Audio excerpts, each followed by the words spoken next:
লখিমপুৰৰ নাৰায়ণপুৰত এতিয়াও শান্ত হোৱা নাই বানৰ তাণ্ডৱ। আজিও পানীত ডুবি আছে অঞ্চলটোৰ বিস্তীৰ্ণ এলেকা। নাৰায়ণপুৰৰ বিস্তীৰ্ণ অঞ্চল আজিও সম্পূৰ্ণৰূপে উপচি পৰিছে বানৰ পানী।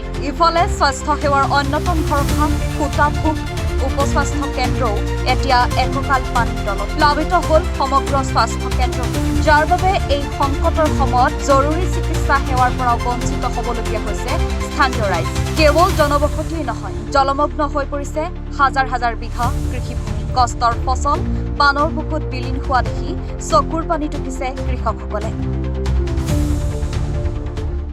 চেঁচানগৈ পানী বহাৰ লগে লগে আমাৰ বৰষুণৰ পানী দুইটা সমানে বহাৰ লগে লগে আমাৰ চাব চেণ্টাৰটো এপ্ৰিল মাহমানৰ পৰাই পানীত ডুব গৈ আছে। আমি আজিলৈকে তাত স্বাস্থ্যসেৱা দিব পৰা নাই। গতিকে আমি বাহিৰে বাহিৰে গোটেই গাঁৱতে ঘূৰি পেলাই আমি স্বাস্থ্যসেৱা আগবঢ়াই আছোঁ ৰাইজৰ মাজত। গতিকে আমি ঊৰ্ধ্বতম পক্ষ ওচৰ চুবুৰীয়া আমি গাঁৱৰবাসীকো আমি জনাইছিলোঁ যে বস্তুটো আপোনালোকে অকণমান লাগি ভাগি যিকেইটা নলা নৰ্দমা আছে সেই নলা নৰ্দমাকেইটা অকণমান ঠিক ঠাক কৰি দিয়ক, তেতিয়াহে আমি স্বাস্থ্যসেৱাটো আমি ইয়াত কৰিব পৰা যায়। ইয়াত আমাৰ শিশুৰ পৰা ধৰি ডাঙৰ বয়সস্থ জ্যেষ্ঠসকললৈকে ইয়ালৈ চাব চেণ্টাৰলৈ আহে তেওঁলোকে চিকিৎসা সেৱা ল'বলৈ। গতিকে তেখেতসকলৰ চিকিৎসা সেৱা দিবৰ বাবে আমি এতিয়া চাব চেণ্টাৰত দিব পৰা ব্যৱস্থা আমাৰ নাই, কাৰণ তালৈ যাবলৈ এক আঁঠুতকৈ ওপৰ বেছি পানী হয়। গতিকে সেই পানীত আমি সেই পানীত স্বাস্থ্যসেৱা দিব পৰাটো সম্ভৱেই নহয়। আৰু ভিতৰৰ আচবাবৰ পৰা ধৰি গোটেই বয়বস্তুখিনিয়ে ডুব গৈছে। কিছুমান বস্তু অনিষ্টও হৈছে, আমাৰ কাগজপত্ৰ নথিপত্ৰও অনিষ্ট হৈছে।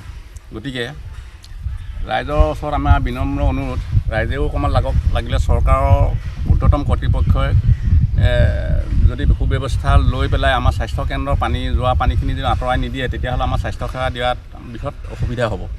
আৰু লগতে আমি যিঘৰ মানুহ আছে সেই পানী বন্ধ কৰি ৰখা তেওঁলোককো আমি অনুৰোধ জনাইছোঁ। আমি আগতেও এপ্লিকেশ্যন আমি দিছোঁ আমাৰ চাৰ্কুল অফিচত, তেওঁলোককো দিয়া হৈছে। তেওঁলোকেও আহি পেলাই ইয়াতে অকণমান দিহা পৰামৰ্শ দিয়াৰ ব্যৱস্থা কৰিছিলে, তেওঁলোকে কিন্তু সেই কথাটো মনা নাই। নাৰায়ণপুৰৰ পৰা মাধুৰ্য দাসৰ ৰিপৰ্ট, এনি ভাৰত 24।